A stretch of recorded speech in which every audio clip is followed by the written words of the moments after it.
పోలవరం ప్రాజెక్టును కూటమి నాయకులతో కలిసి పోలవరం ఎమ్మెల్యే చిర్రి బాలరాజు సందర్శించారు. ప్రాజెక్టు ప్రస్తుతం ఉన్న పరిస్థితులను అధికారులు అడిగి తెలుసుకున్నారు. ప్రాజెక్టు నిర్వాసితుల సమస్యలపై తాను ఎప్పుడూ అసెంబ్లీతో పాటు మంత్రుల సమావేశంలో ప్రస్తావించానని తెలిపారు.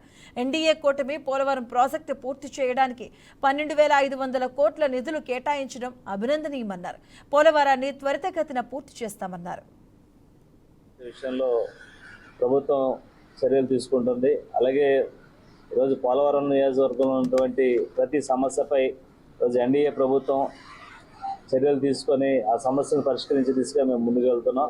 అలాగే రానున్న రోజుల్లో పోలవరం ప్రాజెక్టు సంబంధించి పార్లమెంట్లో 12,500 కోట్లు బడ్జెట్ని ప్రవేశపెట్టడం జరిగింది. అలాగే అక్కడ ఉన్నటువంటి బడ్జెట్ని తప్పకుండా ఈ పోలవరం నిర్వాసితులకు కానీ లేకపోతే ప్రాజెక్టు సంబంధించి కానీ దీన్ని డబ్బులు వాడే విధంగా ప్రభుత్వం చర్యలు తీసుకుంటుంది. ముందుగా పోలవరం నిర్వాసితుల తరపున ప్రభుత్వానికి ధన్యవాదాలు తెలియజేస్తున్నాం.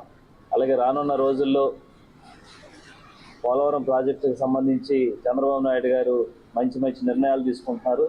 ఆ నిర్ణయాల ప్రకారంగా మళ్ళీ ఇంకొక 20 సంవత్సరాల వరకు ఈ ఎన్డీఏ కూటమి అధికారంలో ఉంటుందని తెలియజేస్తూ ఈరోజు ఈ కార్యక్రమానికి ఇచ్చేసినటువంటి మీడియా మిత్రులకి, జనసేన నాయకులకి, బీజేపీ నాయకులకి, టీడీపీ నాయకులకి